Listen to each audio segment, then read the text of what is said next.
So, hello to all the viewers. Today, we are going to discuss a topic that is the forgotten soul in the education, reclaiming wonder, wisdom, and wholeness in learning. Today, I want to take you on a journey. A journey into education was meant to be a sacred offering, a soulful awakening, and what it has become a mechanical pursuit that often leaves our children stressed, uninspired, and disconnected from themselves. So, there is a critique, not a call to remember. To remember that education in the truest form is meant to liberate not just mind but the very soul of a society. Let us begin with what we see every day. A classroom filled with blank faces, a child memorizing for an exam, a teacher too tired to care, a parent chasing marks that meaning. What is gone wrong? We teach what to think, not how to feel, how to live. To reward speed over silence, grades over goodness, obedience over originality. We have turned temples of learning into data factories, knowledge into content, and children into competitors.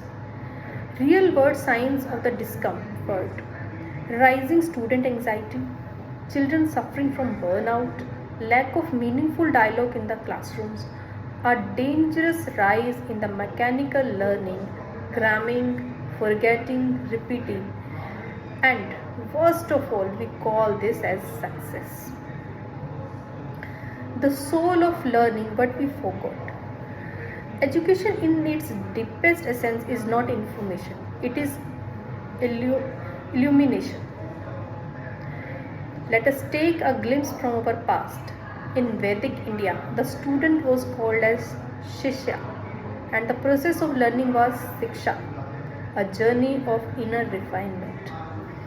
In a Gurukul, the first lesson was alphabet, it was silence. In Nalanda and Takshila, scholars debate not to defeat but to elevate each other. The purpose was to awaken the Atma, the inner light. Learning was a process of aligning knowledge with a virtue, speech with silence, mind with dharma. But modern schooling, forget the soul. Concept we lost today, Adhyatmik Vidya, education of self, not just the syllabus. Sankalp Shakti, the power of unintentionality. Shraddha, the deep reverence of truth. Yajna Yoga, learning through reflection and realization. When you move the soul from education, your you produce efficiency but not excellence. You produce worker but not wise citizens. You train the intellect but starve the intuition. What the inner what the children truly needs today. What does children actually need to thrive? Beyond textbook, they need belongingness, to feel safe and seen, meaning to understand the why, reflection to process emotions, stillness to digest the new world. We push them to run but forget the first need to arrive into themselves. Maslow's pyramid meets spiritual development. The soul craves wonder, purpose, and moral grounding. Today's classrooms, however, emphasize utility, output, and result. If a child feels unseen, unheard, and unloved, can they truly learn? So, systemic soul laws, our system is not broken, has never built to serve the soul. So, colonial foundation education was designed by colonizers to create clerks, not creators. School become factories. The bell system, uniforms, one size fit all. The soul was inconvenient. It questioned, it wondered, it dreamed, and factory model don't like dreamers. What we suffer from today? Hidden curriculum of obedience and conformity.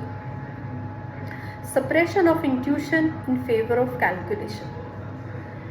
Silence of curiosity in the name of discipline. Children now fear being wrong more than they love being curious. Soulful schooling in practice. So, what does it look like when we bring the soul back? Model to reflect on. Wardrobe school. Integrate art, rhythm, movement, and inner development. Montessori method. Respects inner peace. Emphasize purpose over performance. Integral education. Sri Aurobindo, the mother, emphasize the psychic education. Three principles. The soul is the guide, the child is growing flame, and learning should flow from within.